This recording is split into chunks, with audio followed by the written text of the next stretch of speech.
Hello there, this is Isix, and welcome to Europa Universalis 4. What? Yes, my friends. Today, I'm doing a little bit of thing. EU4, as it's usually called by people who play it, recently came out with a new downloadable content dealio called El Dorado. And I figured I'd give a sort of first look sort of thing with it. I did boot this up a little bit last night. Let's go ahead and set it back to normal. And you know, I poked around a little bit then, but I figured I would give you guys the opportunity to have a look as well. Because, well, why not? And plus, this is sort of the game I play when like my normal videos are rendering, so that's why I've not done a Let's Play of him. Also, I'm very prone to sort of like pausing the game and like going, how can I pull this off sort of stuff, and that might take 20 minutes as I sort of ponder strategy. So it doesn't really make for good content. But all the same, for those who are unfamiliar with the game, you take on the role of some country, say, I don't know, the Ottoman Empire, in a, some time in history, between 1444 and 1821. The game ends like on the 3rd or something like that of January in 1821. So it's only barely in that year. And yeah, you try to run your country, expand it, make it survive, build armies, conduct diplomacy, trade, all that fun stuff, and try to thrive.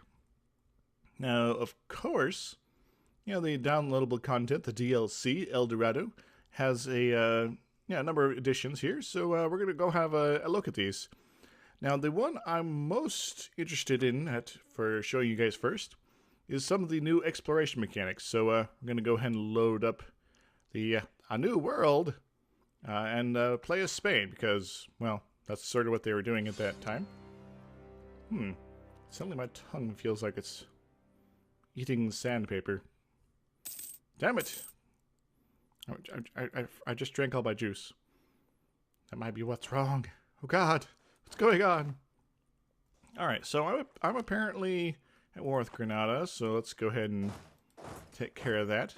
See, in the game you have these little armies here, and you can like send them to go fight people. But you have to be at war with people in order to like actually do anything. So we got some barks here, I guess. Let's see what our ideas are. We have quests for the New World exploration ideas. So we can go ahead and set up ourselves a an explorer situation here. It's slightly more laggy than usual because I'm recording. So, do we have any explorers? We have Cristobal Colon, or Christopher Columbus as he's often called. He has a lot of maneuver. It means he's fast, fool. So, we are going to use here the Send Fleet on Exploration mission. And we're going to try to explore Costa Gambia, Amazons, North Atlantic, Canary Approach. Let's go ahead with the Canary Approach, maybe. Or maybe Guyana Coast. Let's end with South America. And we're just going to go ahead and let him do his little thing. Because before you'd have to, whenever you got Explorer, you sort of had to like click on C zones and send them off manually. But now with this exploration mission stuff, it sort of does it automatically. So let's go ahead and turn on the game here. You can adjust the speed, do things. And I'm going to be basically ignoring most of what's going on in Europe at the moment. I should probably make sure this is a leader. There we go. I'm not going to go through all the mechanics of the game. There's many other people who do play this game and who are a lot better at that. But kind of wanted to have a go and have a first experience with some of this. So, explorer Christopher Columbus made an attempt in 1485 and 1488 to convince the King of Portugal, John III, to finance an expedition to try and find a western route to the Orient. He wanted to go to China. After being rejected the second time, Columbus turned to his efforts towards the Spanish crown. Backed by Italian investors, Columbus finally managed to convince King Ferdinand to agree to his expedition. In August 1492, after having been made Admiral of the Seas, Oh, that's pretty sweet. And promised to share the profits, Columbus finally set sail. Oh. Well, we already kind of technically have him. Let's go ahead and get his clone, I guess. Alright, so we've discovered the Canary approach. So, I'm a little confused now. So, we got him twice. We have a clone of Christopher Columbus! It happens, I guess. So, we'll send his clone on a mission as well, I think. Now, I believe you have to have 3... the Pinta. What happened to the Nino? Maybe I already sent it off. Normally, you have to before this DLC, you have to have had a what you call it, at least one ship. Now, apparently, you have to have 3. I'm not entirely sure. Actually, let's go. Yeah, yes, you have to have at least 3 explored what you call it, medium ships in order to pull this off. So let's send his clone to the Central North Atlantic. Maybe one of them will die. Who knows? Alright, change of color there, I think.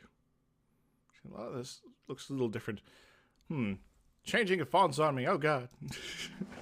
Alright, so we're exploring more territory. There's sea zones. And, the Portuguese of Cape Verde. Ah yes, the Romanche Crop. Southern Guyana Basin, North Equatorial Current.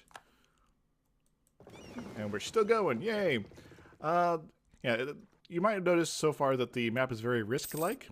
This game is sort of a mix of, what you call it, Risk, Civilization, and a few other things.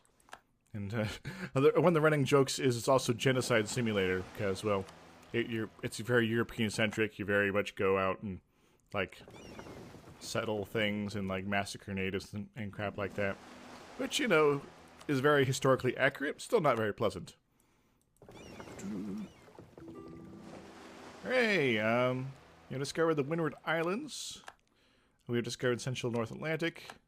You discovered the Corner Seamounts.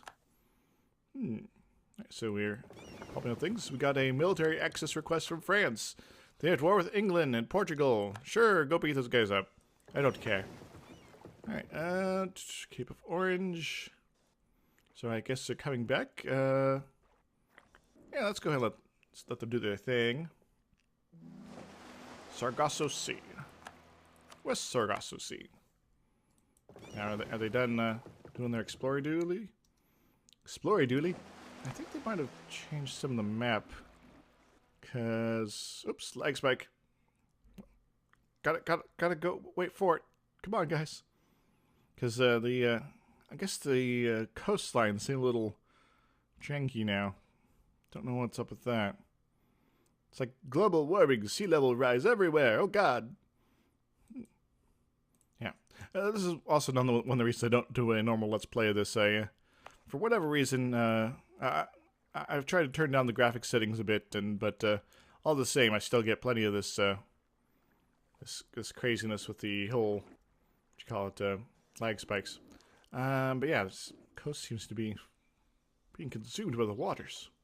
Let's go, alright, it's not so bad that it's, like, impossible to see stuff, but still, I think they might have changed their formula or something. Alright, coast of Pembernackelness or something. Yeah? Oh yeah, because these are newly explored areas, they don't have the what you call it, the stuff sort of shown off yet. More territory. Now, supposedly you get missions occasionally. Oh, like this. Or events. Discovery of the New World. On October the 12th, 1492, after 34 days out of sight of land, Christopher Columbus and his crew set foot on an island in the Bahamas, which Columbus named San Salvador. They had discovered a new world. Sweet. I didn't exactly go to San Salvador, but, you know. And this guy's coming back. So we have gained 50 prestige. Now, this guy is done exploring, I think, so we can actually send him off on another mission. And coast of Kiane, I guess, maybe. So he's gonna go off this way, and gonna be trying to pick up, I think, exploration of the coastal territories now. And this guy's gonna come in, and we send him off on another mission himself. Let's send Christopher Columbus's clone to the Northern Atlantic. No, we'll go into wherever the hell that is, which is apparently down here. Interesting. So I guess you have to sort of be careful about when the explorers go off and do their thing. Ampa. Oi poku. Can. Paramimbo. And he's already heading back, so I guess you can't cancel the mission once they're already on it. It's a little disappointing. So I guess it kind of makes sense, because I think you get reduced attrition when you're doing these sort of things. Ooh, we got some natives here we can go cause trouble with. Picking up a lot of territory here. And yeah, so I'm kind of happy about, especially how quickly you uncover the coast with these missions here. I guess they're still sort of working out some of the bugs, but that's sort of the general gist there. And so we get special events and things like that. Let's see. Do we have any? Yes. We're going to go ahead and let's send some horsies on a mission to adventure. And ta-da! And one more. No, we want more cavalry, because they're faster than normal infantry. You go ahead and get this organized here. We're going to go send a conquistador onto the mainland and see about using the special missions we got for those guys now. Meanwhile, we slowly siege up Granada. Hope I'm pronouncing that correctly. I'm not good with Spanish names. It's just I'm terrible. So once again, we go to the leader slot here, and we go click on the recruit conquistador. We're going to spend 50 of our military power to go bazap. And yes. Oh, he's pretty slow, but he's good at sieging, which is pointless for a conquistador. Let's go ahead and put them in the boat, attach the transport, and we're going to go ahead and send them off over yonder, I think. Yes. Across the sea somewhere. Yeah, the weird coastline thing is going to be freaking me out. Clergy are doing things. I don't care about papacy right now. I'm exploring things. Ooh. El Douche. Doofus? Explore North Atlantic. And we'll send you to explore this place. Escobimbo. Now, I believe these are limited to a certain extent to your colonial range as far as the missions goes, but you could still do the automated, the manual exploration, which risks your ships a lot more, so you have to be very careful about watching them. But if you know what you're doing, you know, it's actually very workable. Just a little bit more micromanagement. Alright, and these places, and already they're really fast too. Then again, it is Christopher Columbus. He's like, I'm going to get over to the other side of the world in like 10 seconds. Northern Atlantic. So it would be good to have a, a notification that your guy is back. Alright, we're going to go Greenland to see. Oh yeah, that makes sense. We're exploring Greenland. It's very, very ice covered actually. Let's go ahead and take these guys off the boat. And we're going to send them on to this bit of land over here, this Terra Incognita.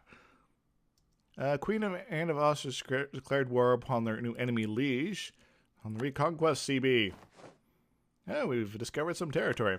Alright, so let's go hunt for the 7 cities of gold. And so he'll just go start exploring randomly and go ahead and send these guys back to the mainland. And hopefully we don't encounter these ships of Granada when they pop out of their territory there. So let's go and just watch these guys. They're going to run into this territory here. It's owned by another nation. You discovered this place, which I can't pronounce. The glory of the realm. Cool. Oh, you can actually enter the territory now, these guys? Couldn't before. Well, that's new, and I actually kind of like that. Let's go back to hunting for the 7 cities. Meanwhile, we wait longer. Come on, guys. It's not that hard. And hooray! Now they're being attacked by some of the natives. Natives don't much like random foreigners popping in and saying, "Hey, we claim this land for Spain land." I thought I was gonna say Spain or England, but I did neither. I did both. Ooh, it's a new symbol there. Helmet with thingamajig. Maybe I just never noticed it before. Sometimes you get sort of in the zone too much of this game, so you don't really sort of pay attention. Alright, we've sieged Granada. Let's go ahead and annex them fully. Because I won't go through the whole diplomatic system here. Again, other people do this much better. But you basically have to demand territory. You don't just take over a territory and then it's yours automatically. You have to actually make peace, which can be difficult sometimes. Let's go ahead and do that. We now own Granada. Let's do a thing. Cannot integrate them yet. Have to wait longer. Drat. Increase. Oh, change the color of that, I think. Was that green or red before? I don't know where all the user interface things are changing. Oh, God. Anyway, we can try to missionary people, but we're not going to worry about that still. We're waiting for things to happen over here. So we're going to go ahead and win this battle. See, told you we win it. And we're going to watch this guy go and speed up a little bit so we can push forward into the future. Huh. So I guess we pushed a little too hard into the future. The game actually crashed. Not sure why, and, well, don't really care unless it is a persistent problem going forward. But this gives us an opportunity to look at something else, perhaps. For instance, in the new DLC here, the El Dorado, they have, created a different map game mode, effectively. Now, there's the normal setup. There's historical setup, which I'm not entirely sure why that's different than the normal one. But who knows? I don't totally understand. Random new world. No, I'm not gonna play with that. But there's also the random setup, which you don't know what's gonna be. Could be anything. So you have to use the custom nation designer. There's also a custom setup, which basically has a blank world, but we're going to that you have to fill up with your own custom nations, and so you can sort of build special scenarios like that. But we're going to look at the random setup here. We're going to go ahead and give ourselves a crazy big nation. Yes. Don't care. We're only going to be sort of popping into this real quick. Let's go ahead and create ourselves a crazy nation of some sort. Let's say... Oh, where do I want to have a country? Let's put it here. Yes. We're going to call it Dracula Land. And Draculan, that's good. Nice blood red. Colors can maybe work a little bit better. No. There we go. And not sure what the third flag color is all about. But swords are cool. We're going to go ahead and call our leader Bob of the Impaler Dynasty. We're going to make him a little better than normal. About slightly average, I guess. Their child will be called Missy. She's going to be brilliant administration, because that's terrible at diplomacy, but very good at military as well. We're going to say that they are... We're going to make them Jewish, because why not? I don't know. No, let's make them... Let's make them Buddhist for some reason. Let's give them a crazy government type.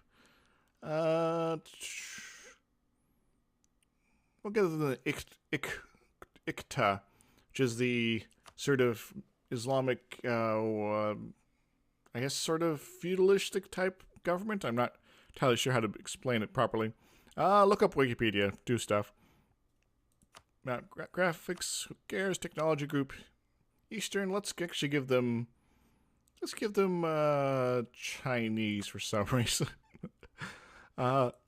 Ideas? Let's keep everything the same except give them one really broken idea. Their ambition, let's say core creation cost is minus 20%, because that's kind of ridiculous. And is there anything else? No, we're good there. We're just gonna fill up the map here a bit. Dracula Land. It's Romania, but more. And also, like, Hungary and things like that. And all of Transylvania and Slovakia and Ukraine and Moldova. And I'll give them Constantinople. Most of the Balkans here. Yes. Kosovo, Ragusa, Zagreb. Even into Austria. There'll be a massive empire of doom in the Czech Republic and Poland. And don't forget Poland, guys. There we go. 800 points. Done and done. So let's go ahead and... Oh, we have to be in the Muslim group if we're going to use Iqua. Let's use something else then. Government... We'll make them a theocracy then. Because why not? Wait! Our heir is gone. Oh, well. Oh, we can get some more territory. Because why not? There we go. Come on, Dracula Land, be awesome. And now we are... Oh, no, we're going to select that. And now we click play, and hopefully this generates the random country madness all around us. Now, remember, the base game is just historical starts. As best as they could estimate, given, you know, what we know about history. But this is something else entirely. So we got our Dracula Land here, based out of Maros here, and let's go ahead and turn on the political view, and, oh god, what's going on? Where's France? Where's Spain? Oh no! England's kind of not there. Yan? Isn't that like China? Monster. It's an inhuman monster. Perm, Oriat, Wallachia. Shouldn't you guys be over here in my territory? Mughals, Flanka. Oh, do I need to censor that? I don't know. Sunda. Yeah. See, they sort of take any country from somewhere on the map and sort of toss them together and give them sort of appropriate technology, government types, and technology groups. And all this sort of works together to sort of create a totally insane experience. You know, republics, kingdoms, noble republics. Just a despotic monarchy. Oligarchical republics, kingdoms. Is there more theocracies around? Maybe kingdom or. Maybe it doesn't pick theocracies normally. Oh well. Oh, King Ruprecht de something or other. De Aguilara, what? The Bellaries are kind of underwater there. But yeah, so if you want to play a game and don't really want the normal startup, this is actually a very ingenious way to pull it off. And yeah, you can also add in more than just your own single custom country here. If you want to have other giant rivals sort of floating around here to sort of go up against, you could put those in as well. And it'll be all good. Brunswick? What? Oh, I guess they're sort of the Greek islands here. I will crush you! And stuff. Not sure how it comes up with the pre-generated armies, though. And fleets and things. Maybe they just sort of take whatever country or armies that are there in the main game and just toss them in, but wouldn't that mean there'd be like another one over here, maybe? And I don't know. So that's the thing. Let's have a look at religion. I think this religion stuff is sort of the base game's religion map, except for what's in your country here. So the crazy Buddhist Dracula land is sort of already converted to the proper faith.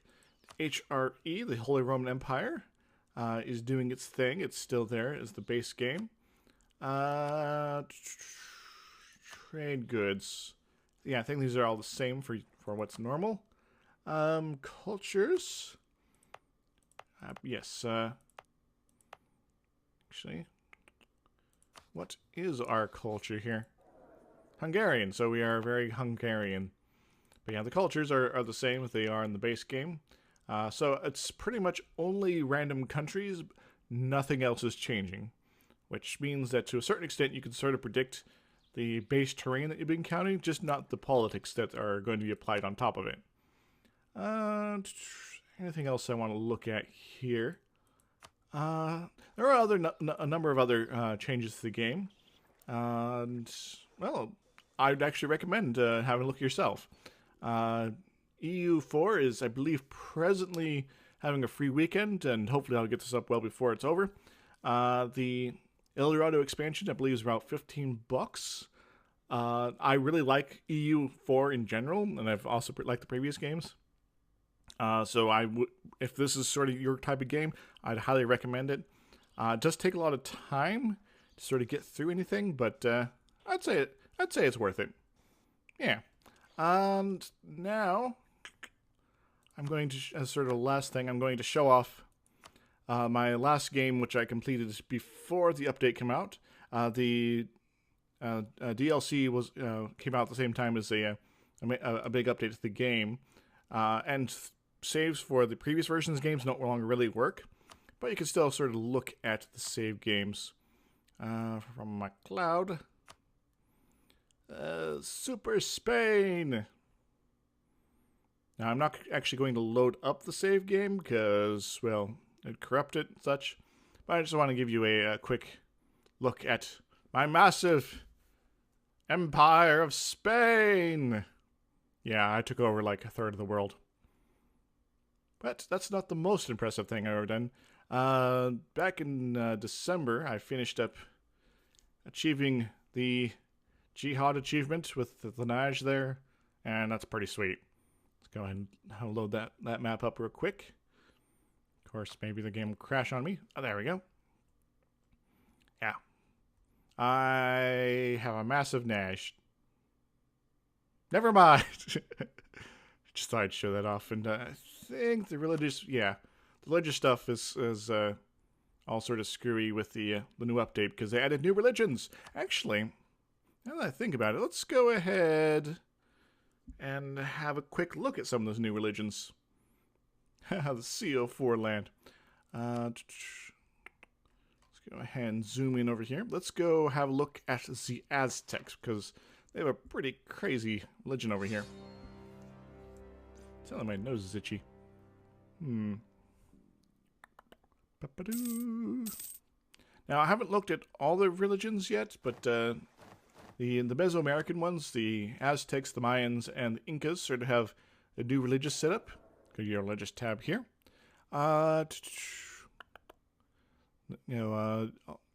Already state religion. Convert. Not allowed to convert to another religion. Well, that makes sense. And there is supposed to be a doomsday clock around here somewhere. I'm not entirely sure where it is, though. It's actually the first time I loaded up as an Aztec here. Like, ever. Well, maybe I don't know where it is because it's somewhere else? Or is there something else going on? I don't know. Just go ahead and fast forward a little bit here. Oh, we have an alliance offer. Let's go ahead and take it, because why not? They're our friends. They want to be our friends, too. Maybe by loading up the thing, I screwed up something. I don't know. I really don't know where it might be.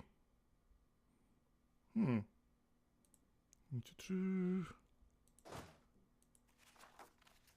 think it probably in there somewhere. Policies, divination, and yeah, our technology starts out pretty weak. 111. Huh.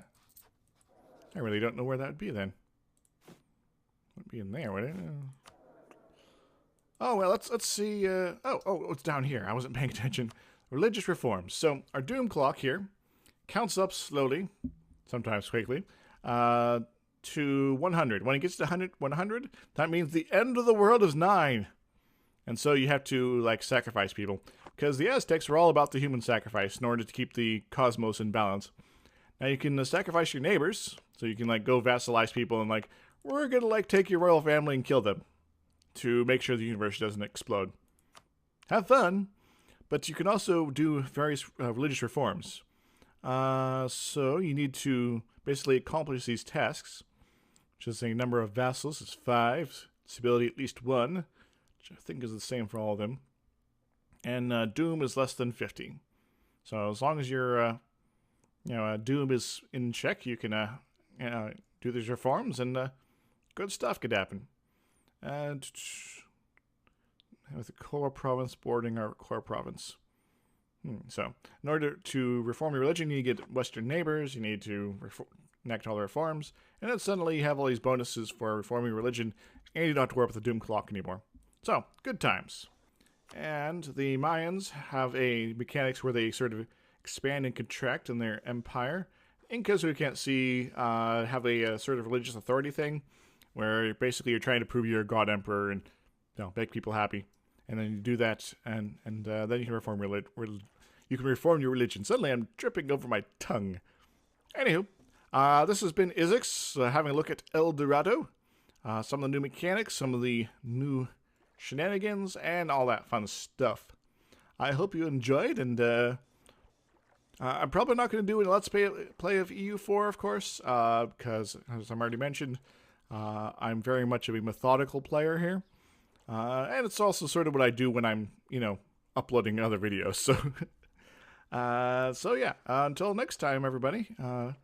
If you like this and are interested in more of my stuff, go ahead and subscribe. If not, well, I'm glad you dropped by at least. Until next time, everybody. Toodles. Let's go sacrifice some people.